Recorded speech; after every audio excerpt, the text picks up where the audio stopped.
Tuissova, le Lyonnais, face à Nakosi, le Castré. Très clairement, c'est l'ailier du Castres Olympique qui, ce soir, a gagné sa partie. Ouais, le duel des frangins, on avait appelé ça le duel des frères Pétard. Les frères Pétard, ils ont encore frappé aujourd'hui quand même, parce qu'effectivement, ils ont marqué tous les deux. Alors, il y en a un qui a permis à son équipe de gagner. Bon, pas tout seul, évidemment, mais il y en a un autre qui a aussi privé son frangin d'un point. Mais c'est vrai que dans ce duel, est-ce qu'on peut dire que Nakosi a surclassé Tuissova, Marie-Alice Yaé? Non, parce que c'était pas réellement un duel. Quand on parle de duel gagné, là c'est plus par rapport à ce que l'équipe, en tout cas du Castres Olympique, a proposé, a bénéficié. Bien évidemment, les essais de Nakosi, il se les a un peu pelés, comme on dit, évidemment. Il a fait parler sa puissance et sa vitesse, mais malgré tout, notamment sur cet essai-là, on voit le gros travail collectif qu'il y a auparavant. Tuissova, lui, il a fait un gros travail individuel aussi, pour mettre son équipe du Loup dans l'avancée. Ça n'a pas suffi, en tout cas, et ça n'a pas permis aux Lyonnais d'engranger derrière de la vitesse au ballon et peut-être de scorer plus rapidement, plus fortement en tout cas. Donc oui, duel gagné parce que l'équipe de Nakosi remporte et parce qu'il a marqué 2 essais et son frère seulement 1. Maintenant, on les a pas vus réellement dans le même registre, dans le même combat, et collectivement, on va dire, et dans leur équipe, c'était pas la même chose. Oui, il en a marqué un, mais il en a donné un aussi à Baptiste Couillou, Joshua Tuissova. Il faut quand même savoir que ce soir, Nakosi, il en est à 11 essais.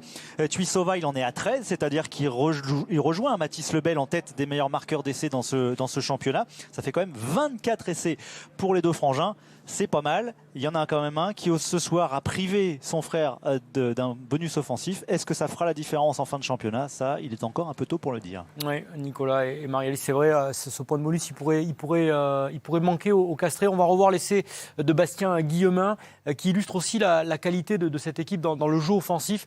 On les a vus ce soir vraiment arriver à se faire des passes à l'image de cet essai. Oui, la difficulté pour le Loup de pouvoir défendre, et puis la bonne gestion du 2 contre 1 de Combezou qui délivre la magnifique passe pour Guillemin sur la finalité. C'est vrai que c'est le 4e essai du bonus offensif pour Castres avant de le perdre à la dernière minute, mais c'est vrai qu'offensivement on a vu une équipe de Castres très très performante. Alors la note des abonnés, vous pouvez voter pendant les rencontres de Top 14 sur les réseaux sociaux. Une bonne note pour cette rencontre, l'ouverture de la 24e journée du Top 14. C'est un 13,80. Vous aurez mis combien, vous, Jérôme?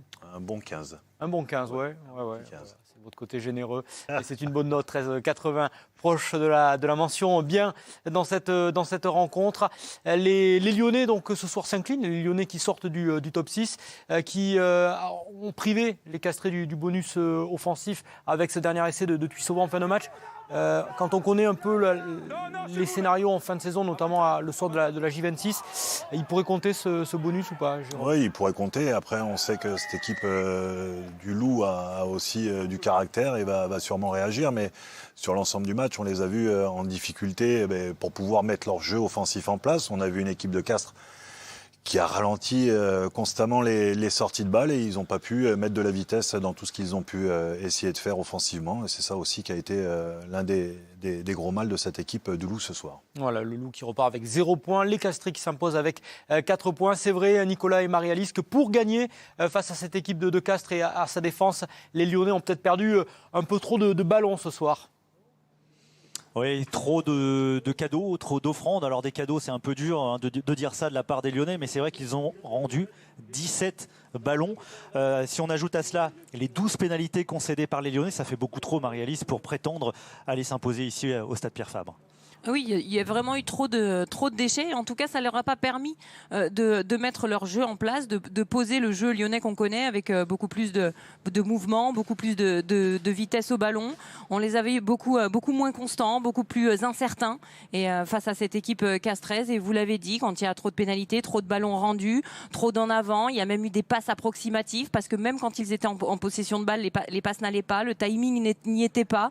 Ils ont mis un petit peu du temps aussi à rentrer dans le match. On a vu des errements défensifs aussi avec sur les essais castrés justement. Donc il y avait plein de petits détails qui n'allaient pas côté lyonnais et qui font qu'aujourd'hui ils font clairement une contre-performance par rapport à ce qu'ils venaient et par rapport à l'équipe alignée aujourd'hui.